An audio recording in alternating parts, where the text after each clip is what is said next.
Hello and welcome to some more Star Citizen. There was a Persistent Universe Townhall Special Edition, as well as a video interview with Truffin, lead systems designer and gameplay mechanic guru down at Squadron 42 Frankfurt. This video is a quick breakdown of those two videos with some additional information from similar questions that were answered recently. All links to the videos and everything that we're talking about, as well as an article of this breakdown, can be found in the description. This is all plans for Star Citizen's Persistent Universe that may change and evolve over time, so just bear that in mind. Even though there is some crossover as well, let's primarily look at Truffin's interview firstly, before moving on to the Persistent Universe Town Hall. Truffin is the lead systems designer from Foundry 42 Frankfurt. His role is mainly dealing with gameplay mechanics though. In regards to planets are going to be huge with loads of points of interest. So there's going to be lots for you to do there. There may be points of interest that are spawned in for missions, or just generally for time to time they might add some extra points of interest and take some away. There could be sandstorms which reveal stuff, that sort of stuff. There will be lots of stuff to do over the planets with missions and interesting locations and wildlife all to discover, and as I said, this may change from time to time. Players can sell or share this info on locations found on planets or in space, or they can keep it for tactical advantages or just the knowledge that they might be able to make UEC sometimes when they go to these locations. And these locations will be different as well. Animals and NPCs are all going to have their own schedules, and night and day cycles are all going to be on certain planets that have night and day cycles. Weather and nature. The dust storm that we saw in the Homestead demo was an example of their weather. They would like to do natural disasters and complex weather systems, though volcanoes and floods would be very hard for them to do, because there's lots of stuff changing there. There's lots of changing levels of liquids, and like lava spewing everywhere is a hard thing for them to do with their current tech. And it is all tech dependent. So a lot of the stuff they can do with their current tech, like meteor showers, for example, are possible with their current tech level, so we might see them sooner rather than later.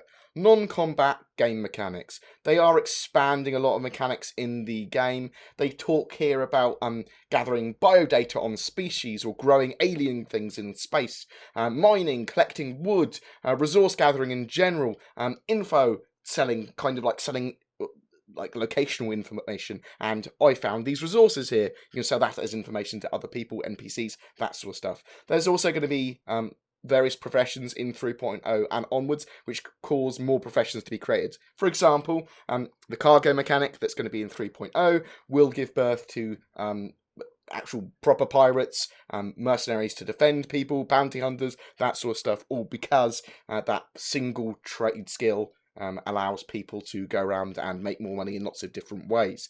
They're trying to create careers that create interaction and other roles as a result, basically. There are lots of combat and non-combat roles as well planned for 3.0 and beyond. Planets and buildings on the surface. If you're on a planet, you're going to need to survive. And we'll talk more about this because a little bit more is talked about in the Persistent Universe Town Hall. It's not going to be a fast-paced survival game type thing, but you're going to need access to food and water if you're planning to stay on that planet for any length of time.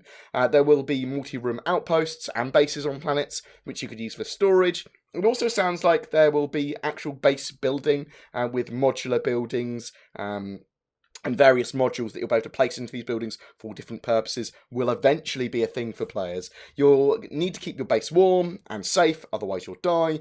If you're on an ice planet, you're going to need to keep it powered, you need the warmth. They will start with smaller buildings and areas, but are planning to expand as much as their technology allows.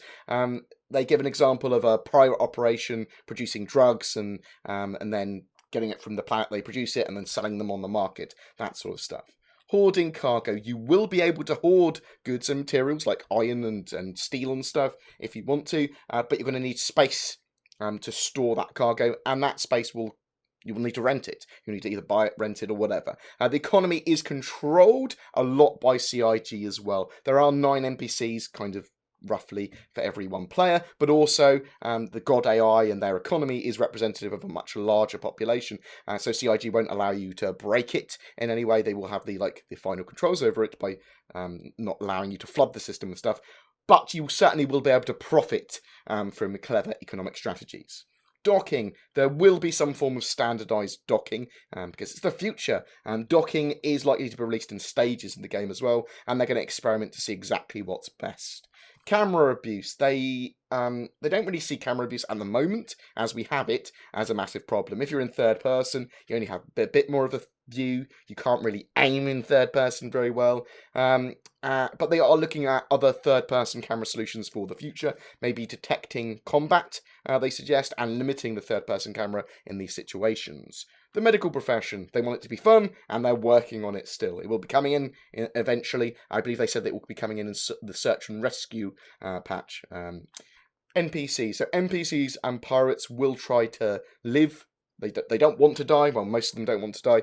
They will run or reject if they have to. Vandal are different, obviously. They might try to ram you instead of running, because that's their NPC personality. So NPCs will have different traits, characteristics, personalities, and behaviours based on what they are, but also some of them might be a bit randomised, and you'll get that for any NPCs that you hire as well.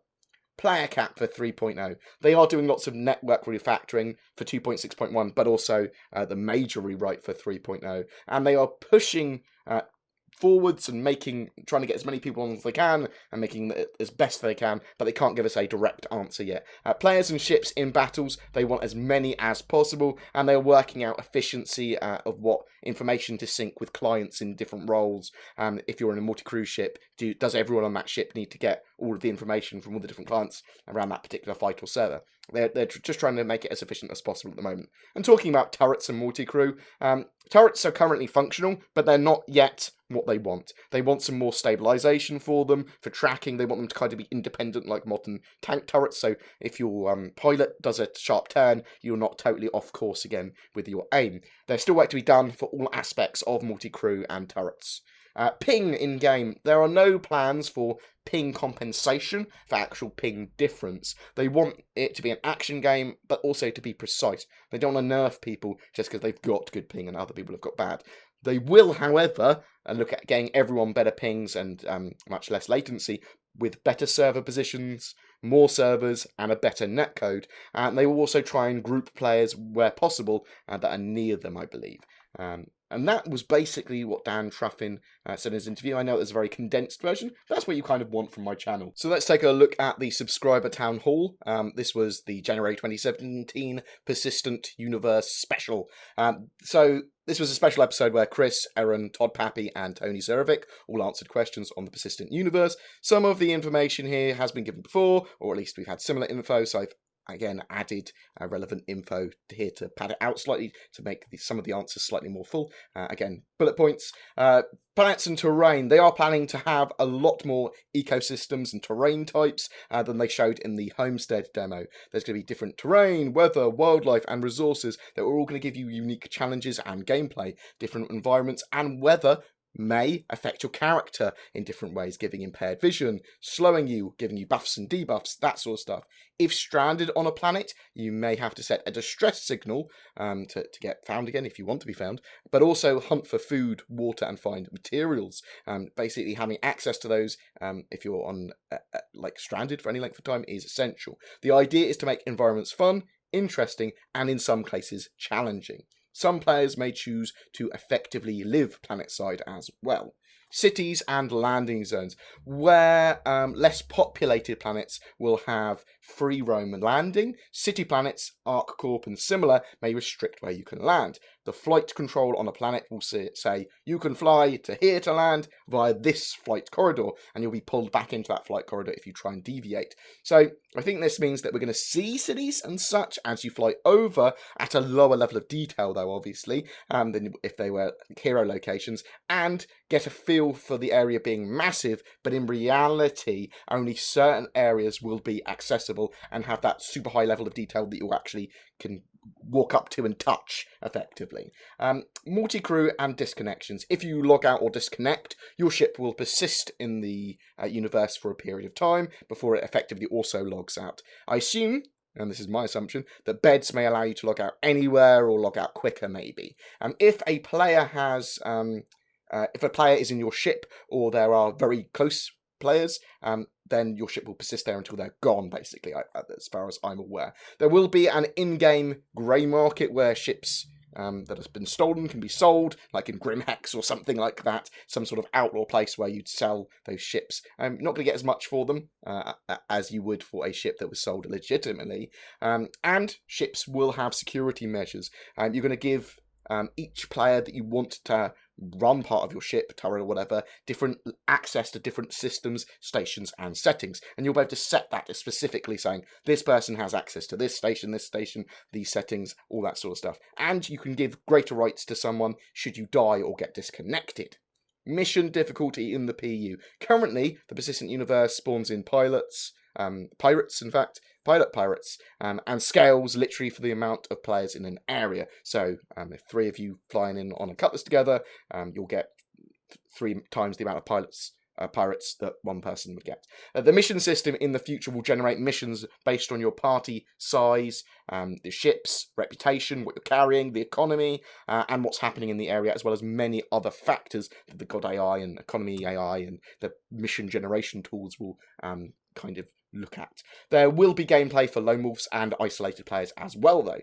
Environmental risks and gameplay. There are going to be lots of different risks in game from ships and environments, and lots of gameplay to be had from repairing ships and that sort of stuff. There's going to be radiation, oxygen leaks. Space is obviously quite dangerous in itself if you're not wearing a suit. Your ship's going to get damaged. You're going to need to fix and maintain components. You're going to need tools and parts to help fix damage on ships or on your suit or on weapons and that sort of stuff. You'll also be able to mitigate and protect yourself from environments with certain equipment and protective suits and that sort of stuff as well. Currency in the Persistent Universe.